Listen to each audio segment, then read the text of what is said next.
So, in the late 15th century, the Ottoman Empire was at the apex of its power. It stretched as far north as Ukraine, as far west as Algeria, and east as Iraq. The empire was in complete control of the Aegean Sea and controlled 60% of the Mediterranean Sea as well, all under its control. Sultan Mehmed IV was reigning over the most prosperous period in the empire. But something had bothered the Ottomans. They'd been expanding into Europe towards the Christian nations over the past century with their subjugation of the Balkan nations, making vassal states of the Orthodox Christian nations of Hungary, Wallachia, Transylvania, and Moldova. But Habsburg Austria rested on the doorstep of the Ottomans' influence. The Ottomans had always wanted to spread into Europe proper. Especially the Sultan's Grand Vizier, Kara Mustafa Pasha.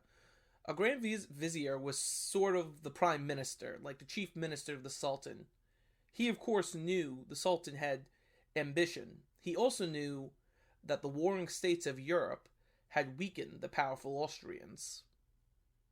Also, many of the nations surrounding Austria were Orthodox Christians and opposed to the Austrians' Roman Catholic faith. Kara Mustafa was able to convince the Sultan to let him take a shot at attacking the Austrians. Now, the Ottomans weren't completely wrong. Europe had just ended a group of wars and was slightly weakened. But Austria had joined into an alliance with other Catholic nations of Europe. This included the Poland-Lithuania Commonwealth, the Kingdom of Saxony, Franconia, Bavaria, Swabia, and the Free Kingdoms of Croatia and Free Kingdoms of Hungary.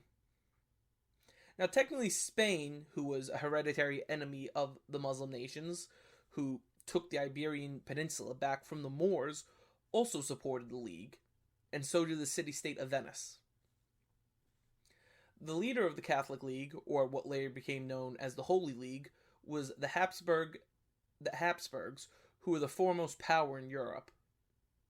This is also the time of the peak of the Holy Roman Empire, and Leopold I, the Holy Roman Emperor, was the figurehead of the alliance. But as I said before, the Ottomans felt they were weak. The majority of the Austrian forces were not near Vienna, and Vienna was only a few hundred kilometers from the Ottoman border. So Kara Mustafa told the Sultan if he could march in and seize the city of Vienna, he could secure a foothold in Europe. So Mehmed IV, from Constantinople, the new capital of the empire, gave Mustafa the blessing, and with 170,000 soldiers, marched towards Europe for a new jihad. Now, jihad, we hear in modern times, we think of events in the Middle East. But all jihad really is, it's pretty much an Islamic version of a crusade. So Mustafa's jihad was to cross into Austria and continue the spread of the Ottomans' influence into the Holy Roman Empire. This was because with the fall of Constantinople in 1453, the Ottomans had posed themselves as the successor state to Rome.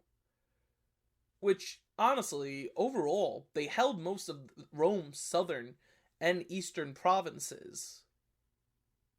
So the Austrians were almost immediately aware when the Ottoman forces crossed into Europe. It's very difficult to hide 170,000 soldiers marching directly towards you. At the head of the force was the legendary Janissaries. Now, history has made this unit legendary, but the reality is a little more simple. The Ottoman army was mainly a force composed of conscripts, and especially during the invasion, levies from nations like Wallachia, Transylvania, Ukraine, and Moldova. But the Janissaries were actually just the professional soldiers, the active-duty, well-trained soldiers. So with them at the lead and the new levies joining, it gave Mustafa hope. With artillery, they began to take settlements and leave occupation forces to control the territory. But while this was happening, the Habsburg scouts had reported the behemoth of an army coming towards them. Emperor Leopold, infamously, fled Vienna, leaving the city in the command of Ernst Rudger von Scharenberg, the governor of Vienna. He quickly threw together a force a little over 15,000 men, infantry, militia, and cavalry. Now, originally the hope was the Habsburg force would attempt to halt the Ottomans at the city of Győr. But the Ottomans, though gigantic, moved quickly through the Austrian lowlands. With no option left, people withdrew into Vienna. Now, this is not the Vienna of today, the sparkling city of art and music. This is the Renaissance ending and the beginning of what we know as the early modern period. So Vienna was a walled city, one of the most secure in Europe. So Scharenberg had deployed his defenses when on July 14th, 1683, the main elements of Mustafa's force had arrived outside Vienna. The gates were sealed and the siege began. Now, while all this was happening, Emperor Leopold had fled and requested aid from his Holy League allies. King Jan III Sobeiski was named commander of the coalition force and took his 24,200 Polish soldiers to meet with the rest of the coalition. Of those forces, the Imperial Habsburg army numbered around 21,000 soldiers, followed by the Bavarian forces that numbered anywhere near 8,400 soldiers. An auxiliary corps of Saxons arrived around the number of 2,454 soldiers, meeting with the other forces. And then finally, another coalition of soldiers from the German states, or the Holy Roman Empire, numbering around 9,500 soldiers. The relief army that Sobeiski was leading stood at 73,554 strong. Now, the force the Ottomans had was a little more than 150,000 now, because they'd left 20,000 men across the Austrian lowlands to occupy the territory. Even with the 15,000 men in the city, the Ottomans doubled their force. But things at Vienna were not faring well. Now, Mustafa knew that it would not be an easy siege. They were not the first to attempt this ambitious task. The Ottomans had actually been trying since the fall of Constantinople to take Vienna. The Austrians would not be so easily beaten. They had burned and cleared the land around the city to give themselves an open view of the advancing Ottomans. Mustafa countered this by ordering the construction of large trench systems to cover his soldiers from the shots from above on the walls. He had 150 cannons bombarding the walls.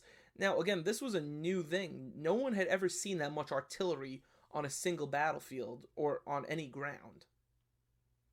So the defenders were gambling quite a bit in the hope that the relief force would arrive soon.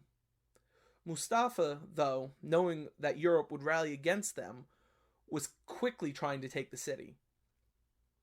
Using his trench system, he began to use sappers in an attempt to take the walls down. But this also created terrifying subterranean combat.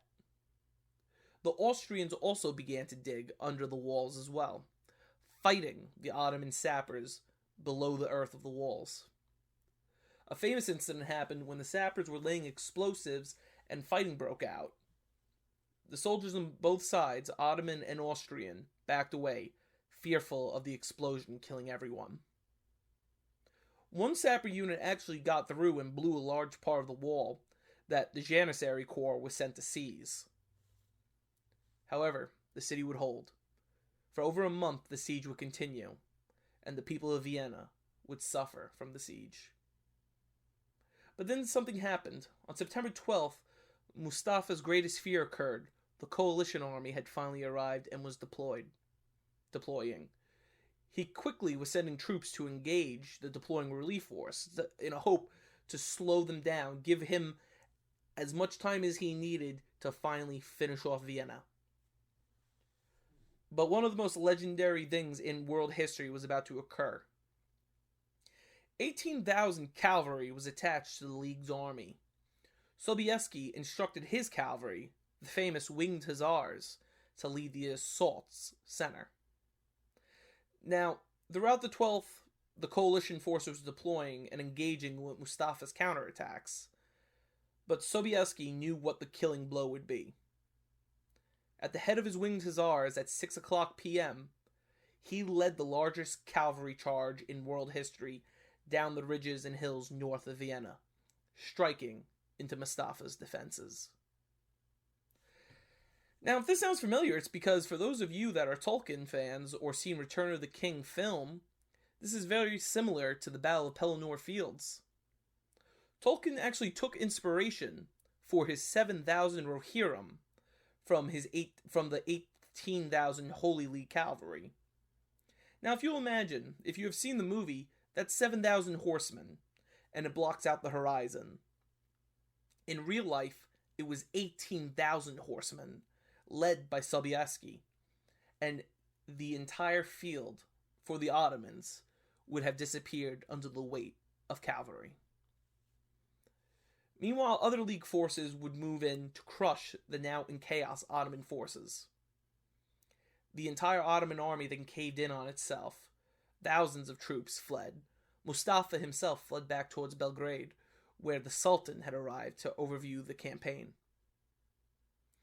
Sobieski, once the city was made safe and the Ottomans either surrendered or fled in terror along with their allies, said, "Vidiminis vidimus disvisit," which is Polish translation of the Latin, "We came, we saw, God conquered," adding a Catholic turn to the famous Caesar quote. Now, not only did this end with a Holy League victory, but this was a crushing defeat to the Ottomans, and an embarrassing one, to be honest. Mustafa would be executed by the Sultan on December 25th, 1683, for his failure. Executed by strangulation from a silk rope before the Sultan. But this wouldn't be the only tragedy that hit the Ottomans. In March of 1684, a few months after the Siege of Vienna, Pope Innocent XI blessed the creation of the official Holy League, a military alliance with the duty to throw the Ottomans back if they ever invaded again.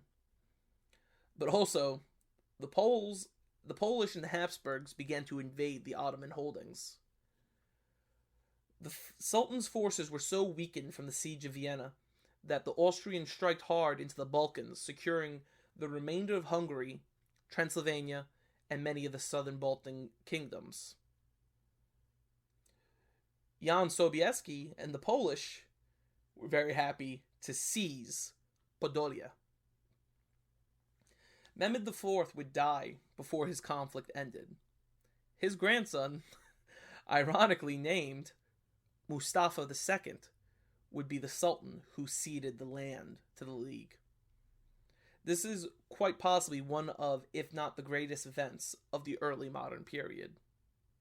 Had Vienna fallen, there is a great possibility that the Ottomans would have spread into the Holy Roman Empire, and even into Italy. The entire early modern period would not have been what it became.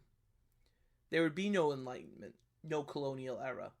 It would probably be a period of nations like England and Russia and Spain working together to hold the Ottomans in Central Europe. But because of the actions of Jan III Sobieski and his Winged Hussars, and the 80,000 men who held and relieved Vienna, that history never happened. Thanks for joining us today. I hope you learned something new about quite possibly one of the most important periods in the early modern period. If you enjoyed, please like, share, and comment. If we are new to the channel, please subscribe by hitting that little red button. And as always, we'll see you in the next one, and thanks for joining us.